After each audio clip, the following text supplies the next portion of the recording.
Alright, welcome to the optional lecture over Fahrenheit 451. As you can see, I'm recording this from home today, and that's why there's a ton of books behind me, so I guess it's appropriate um, for our talk about Fahrenheit 451. So, as you can see down below, I'm going to be going through a handful of lecture notes and just kind of talking you through the book and talking about some of the themes. Um, I don't have a copy of the book in front of me, so I can't promise that everything will be 100% chronological or necessarily remembered exactly the way it is. So if I try to quote something and it's off, you'll have to forgive me. Um, so let's talk. What's the plot of Fahrenheit 451? The basic premise is this: we have Montag, who is a fireman. Although in this far, far future London, firemen don't put out fires; they start fires. And the things that they typically start fires over are books, particularly burning all books whenever they find them. And the reason why they burn books is because all the houses are flameproof. Everything else is flameproof, so the only thing to burn is a book. Um, and the novel doesn't tell us right away exactly why they want the books burned, but we know from the beginning that according to the characters that books are dangerous. We don't exactly know what that means though. The plot goes on from there with Montag having a few hurdles with his wife. He eventually snags a book, starts getting more and more curious about it.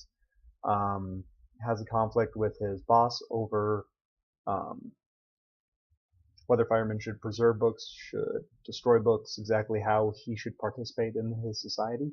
And then he eventually flees, escapes on the run after a couple of failed attempts to see if he could start up some type of revolution or something or influence others. He eventually just gives in and bends for himself and leaves civilization to join kind of a new civilization that he doesn't really know about when he leaves. Um, but what's it really about? Well, it's about censorship, and as Bradbury would point out, the creation of kind of a mass culture. If you notice in the work, it's not censoring everything. Like, they still have television, they still have, like, very simplified comic books, they still have music, stuff like that. Um, it's just anything that's dissident from that kind of mainstream voice is not okay. It's kind of like imagine, and you don't have to imagine too hard, but imagine movie theaters only played comic book movies and only played like Star Wars movies and kind of the big budget movies, and they never played anything small or anything horror or romance or anything like that because those don't fit for everyone. So you have to have something that fits with everyone, which is kind of the mainstream pop adventure movies that are pretty popular. And that's what Bradbury is really afraid of in this novel is kind of the creation of that mass culture where everyone just absorbs the same entertainment and no one's able to process anything or think for themselves. And then throughout the book, we get the symbol of fire. This is you're probably aware, fire can be used in a number of different ways. It's a pretty common symbol. What is the symbol? It's something that stands in for something else. It's a representation of something. One of the most common symbols is the American flag. It stands for American values and various American history, and frequently to the armed forces and stuff. But when we're talking about symbolism in Fahrenheit 451, no symbol is more important than fire. Um, Fire, as you probably learned, destroys things, it burns things, it's dangerous, it can get out of hand, it's hard to control. But fire also has a positive too. You need fire to survive, some type of heat. You need fire to cook your food, to keep you safe. All these things play into fire. Fire is both a force for destruction, with rampant forest fires, and also a force for creation, with allowing us to have technology, allowing us to heat food, to keep ourselves warm. All these things are going to kind of tie into the symbol of fire.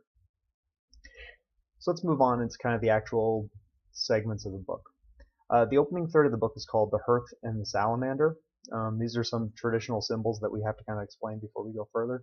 The hearth is kind of a place within the home, typically around a fireplace. I may not be remembering exactly what it is off the top of my head, but the hearth in this novel stands in for kind of the traditional home. A place where people could gather around and be warm both literally but also metaphorically because they're around family members and stuff like that. In this novel, we don't really have a true hearth. There's no true home that Montag goes to. He never really feels a connection to his wife. He never really feels a connection to his home. Everything feels very artificial and just kind of slate colored. Um, the other one is the salamander. You probably know salamanders is kind of like the newts and like type of amphibian or reptile. Again, Sometimes my knowledge goes out the window when doing a lecture like this. Um, but the salamanders in this novel stand in for firemen. It's one of the symbols that they use not only to call their vehicles, if I remember correctly, but it's also what they have on their logos, and the symbolism throughout their whole organization. In myth, salamanders are born from fire in typical like European myths. Pliny the Elder thought their skin could extinguish fire. That's their association with fire then, was that they're so wet that fire just is instantly put out and they're not harmed by it. And fire the symbolism of the salamander has been pretty common throughout Europe, for most of European history, for recorded European history. Um, Particularly, they represent passion during the High Middle Ages and stuff like that, and kind of later on throughout history. Passion, energy, that type of stuff. Now, how does that relate to the book? Well, salamanders are resistant to fire. Sorry, I got a kitty who comes up. Say hi, Macklin. But they're resistant to fire, but in truth, they're not. It's the myth that they are resistant to fire is what makes them important. So we have kind of this question in the book of, are people really giving away all these books, or is there some type of deeper truth? So we have kind of that layer of myth on top. So now we need to kind of move on to Montag, our main character, his starting position. The novel starts off with kind of lines about it being a pleasure to burn, about the enjoyment of actually doing the physical action of burning these books. You've probably been around a campfire or a bonfire or something. It's an enjoyable experience. But it also tells us that Montag's not really thinking about what he's doing. If it's a pleasure to burn, he's not processing on an intellectual level as much on a feeling level. It's something fun that you do. And it doesn't really show us much of an ethical character. If that's all his ethics are, is just, is it fun or is it not fun, then we don't really have a very strong system to go off of. Later on, we get kind of his loss of innocence around page 31, where we start to learn a little bit about him starting to wonder, well, maybe these books actually have some stuff going on. We could also point out that the person who kind of is responsible for his loss of innocence is a woman. Macklin, come on, bud. He's going to play with this cable. Kind of calling back to traditional Western European Adam and Eve type symbolism, with women being the corruptors and that type of stuff, which we can talk about why that's problematic in the novel, which oddly enough ties into some of the theming of the novel. We also get a woman burning on pages 35 to 37, who's kind of the ultimate beginning of Montag's loss of innocence, where he sees this woman being willing to burn for her books. She's going down with the ship. And by seeing that, that kind of gives him this thought of, if she's willing to die for this, what is in there that's so important? After that, we get around page 50 through 59, when we're talking about Montag's starting position, we get kind of the history lesson from Beatty about how they went from a democratic kind of modern day liberal society and then moved towards this fascist, anti-literacy, pro-mass culture, consumer culture type society. I could go into a lot of that, where he talks about kind of the minority voices and some other things in there. But I'll let you read that section for yourself, since it is an important section, and it's also one of the required readings. After that, the last thing we want to talk about with this opening third of the book is Mildred. Mildred is Montag's wife, and she can be contrasted with Clarisse, kind of his pseudo love interest, pseudo fall from grace type character, for a number of reasons and ways. She's contrasted with Clarisse not only in the beginning of the novel, where we kind of hop between his interactions with Mildred, his workplace interactions, and also his interactions with Clarisse, but also in kind of how they approach life. Clarisse is buoyant, bubbly, she's almost kind of the manic pixie dream girl type archetype, whereas Mildred, even from her name, you think kind of olderly, sluggish. No offense to any Mildreds out there, but that's kind of the association that we get. That Mildred is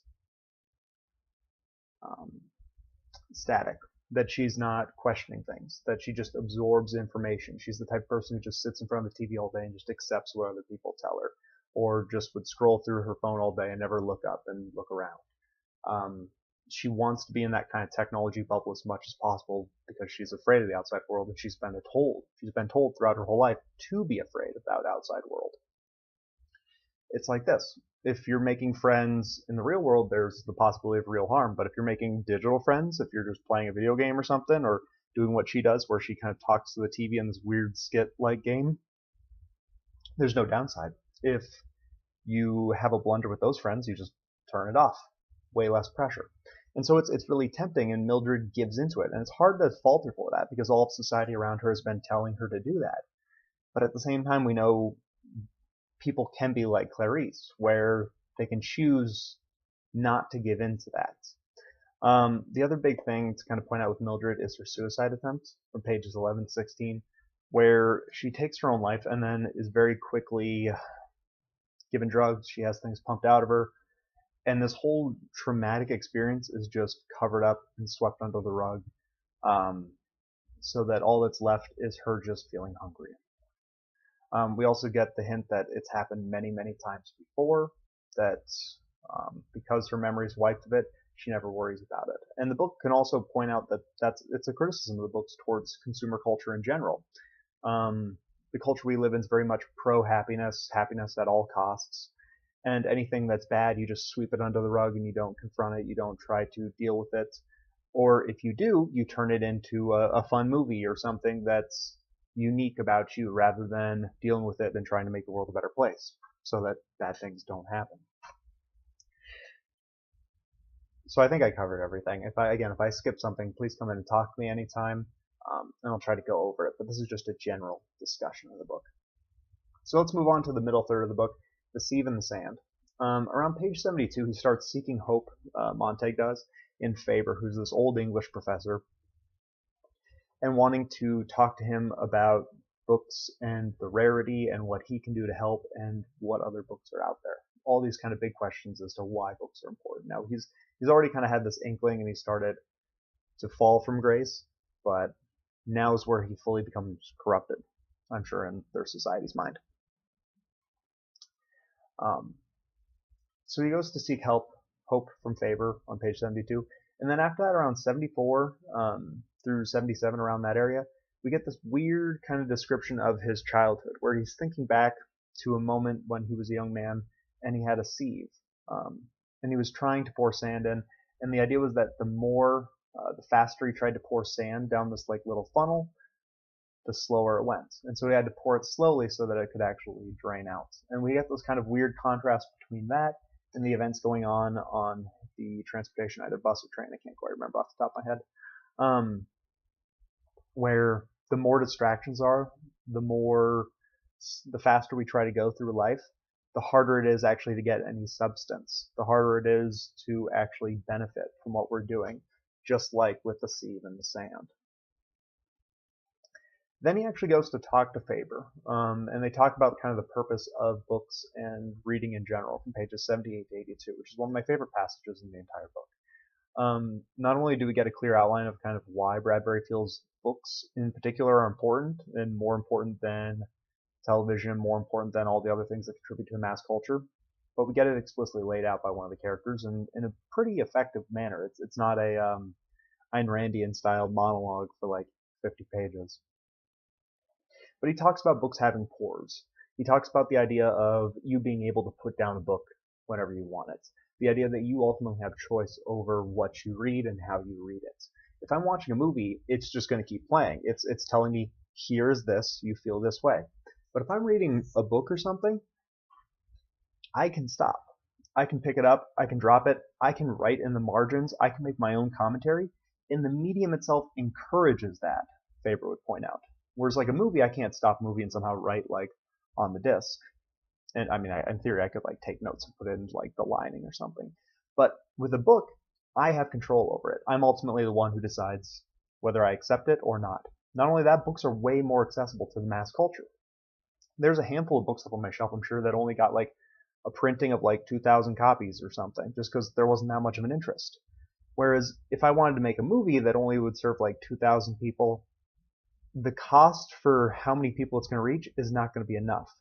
A book, I can do a lot more with a lot fewer materials. I could write a ridiculous space opera and it might only entertain 100 people, but it might entertain those 100 people really well.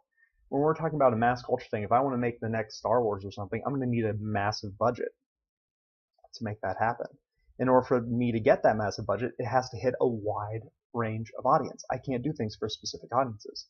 So books inherently in the medium can be precise, they avoid that mass culture thing, and we get ultimately choice over what we read and also what we produce within it. There's a more direct connection. I also think you can make the argument that Bradbury's being a little bit of a curmudgeon here by preferring the actual written books over some other media forms. We know from things like YouTube and stuff like that in our day and age that there are cheaper ways to produce content, to get it out there. They can kind of avoid the mass culture. That said, his criticism of mass culture is still valid in many ways. So let's move on to kind of the next scene. On page 90 through 98, we have this parlor scene. We have Montague read a poem to this group of women, forcefully read a poem. And then we have these characters break out weeping. The idea that they're being forced to confront these darker things that they've been trying to sweep under the rug, trying to confront these feelings. It's a poem I love, by the way. So it's a great scene. If you have time, please read it. But they're being forced to confront these feelings, and we see kind of the average everyday person's reaction to this. If they've never had to confront those feelings before, if they've never grappled with a great or classic work of literature, it can be challenging emotionally, not only as well as mentally. We can read a lot of the great works out there, but that doesn't mean we're prepared to fully understand the ideas that they're telling us. I like the author Jack Kerouac. I know he has some problems, but for example, if I'm reading his late stages with dealing with alcoholism in Big Sur, the actual writing itself can be challenging, but the emotional challenge is way more challenging. It's going to actually make me ask deeper questions about the way we treat others, about determinism, about hope, all these things. Whereas if I'm watching a Star Wars movie or some type of mass culture movie, it can't get at those deeper concepts because it would offend sensibilities, which means it's not going to sell to as many people, which means it can't make as much money to even be made in the first place. So let's tie it into kind of the last section in this last part in this section. We have kind of what I'd call the devil's game on pages 102 to 106, where it's kind of this interplay between Beatty and Montague, where we have Beatty kind of trying to outwit him. We have all these classic lines being quoted. He's using literature against him, and it's a hard argument to fight against. But the trick is, he doesn't truly understand the value of it, or the value according to Bradbury, with Bradbury being a very kind of liberal thinker, the idea of being very more libertarian, where it's kind of everyone gets to choose their own thing and build their own society and nothing should be censored at all. Beatty points out that there are dangers to it, and he uses kind of the own language of literature against Montague. And because Montague's not as educated, it makes it very hard to fight back. I'm sure one of the other characters later in the book would have been able to hold his own with Beatty, but Beatty, because of his experience, is able to use it to crush him. But let's wait about that for a moment. So if we move on to the final third of the book, called Burning Bright, which is a reference to a William Blake poem, The Tiger. On page 116, we get the line that Beatty seems like he wanted to die, which is kind of interesting, because we had all this stuff about Beatty having read all these books, having understood all these, and then choosing that, no, my way's right, books are evil and dangerous. But we get a hint before he dies that that's not the way he feels. That even he understands deep down that there's some beauty, some pores to it, to use the language of Faber, to this literature. But he's either afraid to break out of the societal mode, or he's so used to the prison that he lives in that he won't leave, whatever it might be. And so on page 122, we get some description of speedy drivers. They're distracted mentally and socially, and we can tie that back into the distractions on page 75 through 77. We can also tie that into the way Clarice dies, that All these people who are kind of slow thinkers or want to process things or think about life or consider different options are being run over by the society that demands more, faster and faster, more consumption, more mass culture, more entertainment, more distractions. They're being run over by the type of people who would have their headphones in all day and who can't spend like an hour away from some type of media, whether it be a book, music, song, television, phone, whatever it might be. Also, by the way, I challenge you, go a day without any media. We'll see if you can do it. A lot of people can't these days, where they just say, okay, for a day I'm not going to use any social media. I'm not just going to sit on my phone and text my friends. I'm not going to watch any movies. I'm not going to listen to any music. I'm not going to read any books. That quiet time can be unsettling, and so many people keep it noisy, which is one of the criticisms of this book. One thing that often doesn't get talked about much these days is Bradbury's fear of these kind of seashell technologies, which is kind of like what I'm using right now with headphones, except they're wireless. And there are wireless headphones out today. He was afraid of these because as soon as you have that access where you can just constantly listening to stuff, you stop thinking for yourself. Everything else is just telling you a way to think, and that's kind of a valid criticism. We're at the point where people have media constantly playing in their ears one way or another. Just look around the school and just see it happening. That's a criticism that Bradbury would level, that we're being told constantly to assume media. Hi, cat. He's rolling around on the ground over there. So let's move on down to pages 135 through 136. He finally escapes society, and he gets kind of these long passages of the outdoors, of real life, that aren't really like anything we've seen in the book so far. And that's for a good reason, is because he's getting away from that mass culture, that part of society that tells him constantly he has to be hooked into media, constantly be consuming something, constantly be distracted. And he's able to slow down and appreciate all that's happening. I got a nice window out here, and I can see right out my window just silence, just nice beauty. And I could go out there and just stare at that tree for a while. But if I'm so distracted by music, entertainment, and stuff like that, that feels weird to me. But the novel's saying that shouldn't feel weird. That's real life right there. All this, not trying to point at my books, but all that is just distractions. Media, cell phones, things like that. You know, they see how it bangs as soon as I pick it up. That they throw us off, that they keep us distracted. And then on page 139, we get kind of a fire and warmth imagery popping up again. Now we start to feel a real warmth. Again, if fire is both destruction and creation, here's where we get the creation, where we get that imagery of fire, but this time a fire between people, kind of a warmth, a way that we can warm each other up, that human beings together as a society are the way we have real warmth, that's the real pleasure, not a pleasure to burn, but a pleasure to be around people. So let's move on to the symbolism of the tiger. The Tiger by William Blake is a poem that represents this very well. It's a poem that pairs up with William Blake's The Lamb, which is all about kind of the world having order and purpose and all this. And the Tiger is a poem about the world maybe not having purpose, that there may be chaos and that is terrifying, that there may be creation and destruction all tied in together into this crazy thing.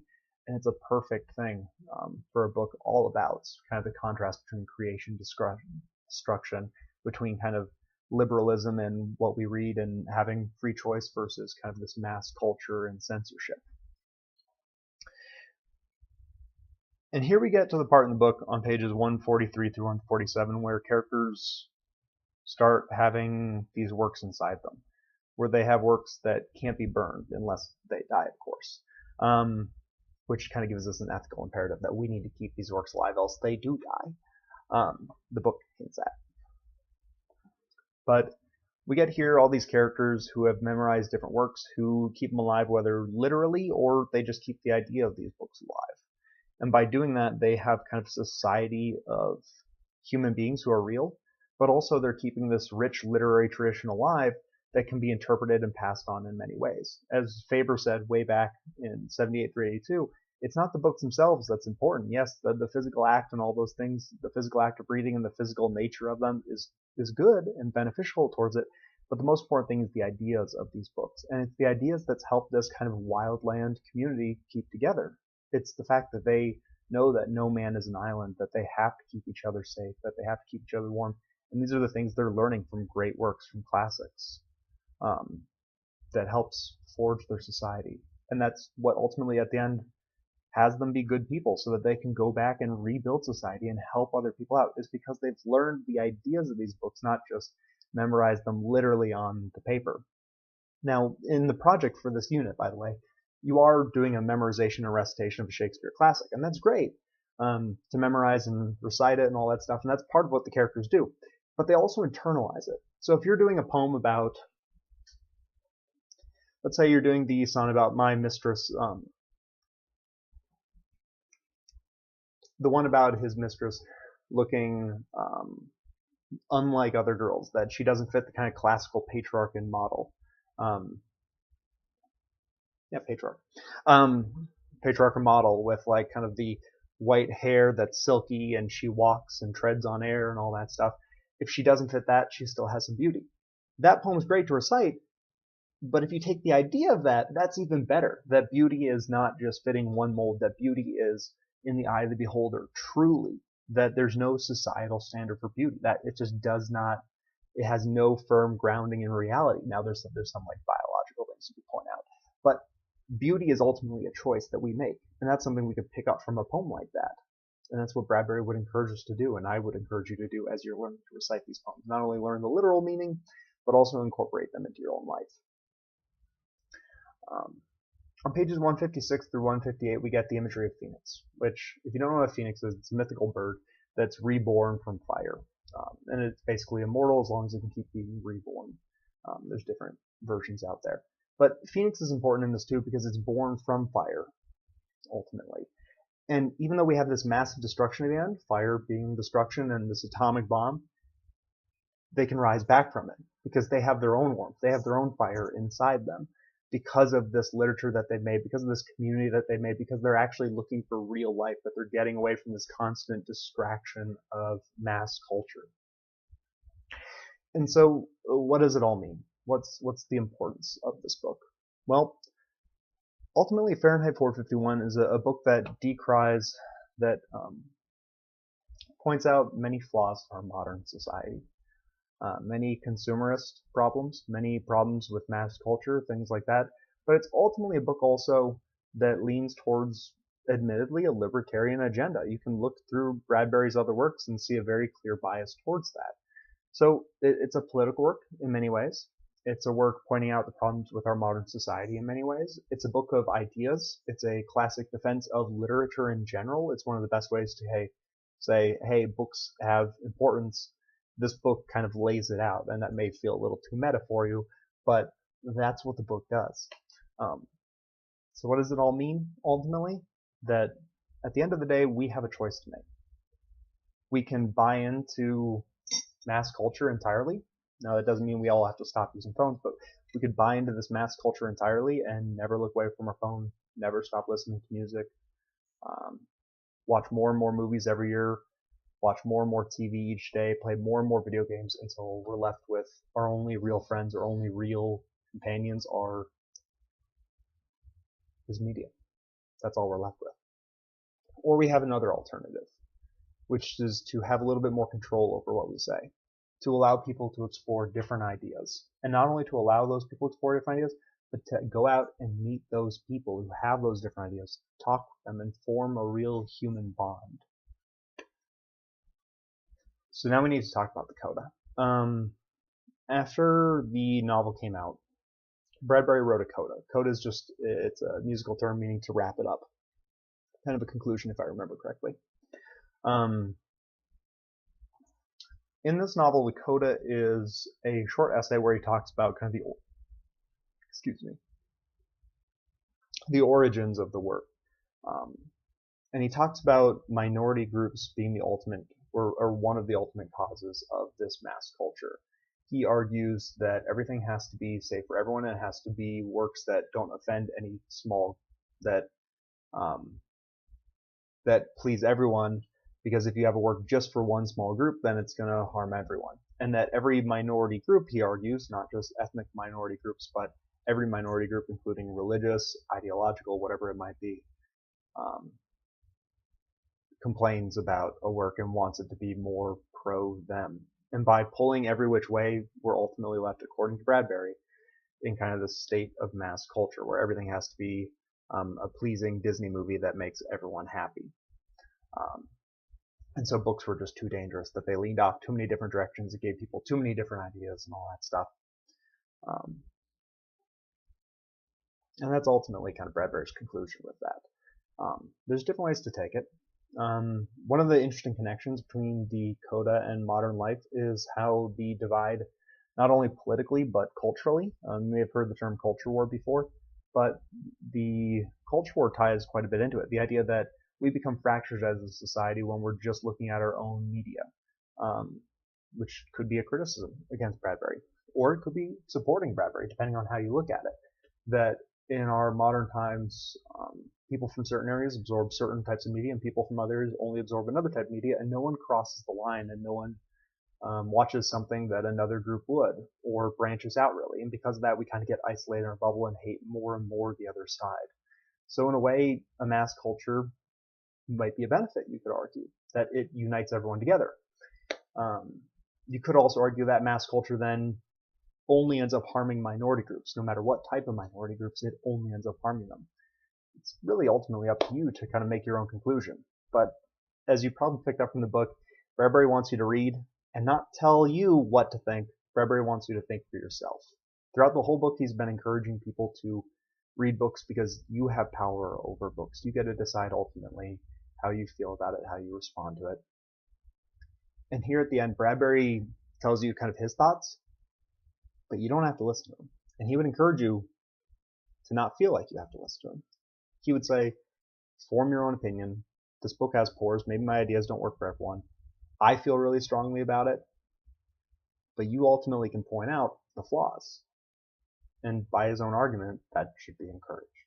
So, Fahrenheit 451, a complex book. If you ever want to talk about it, please come in and talk to me about it. I went kind of a breakneck speed through this, maybe not hitting everything. Maybe I stumbled over something. Maybe I repeated something too much, or emphasized certain points or de-emphasized others. But either way, I hope this was beneficial in some small way.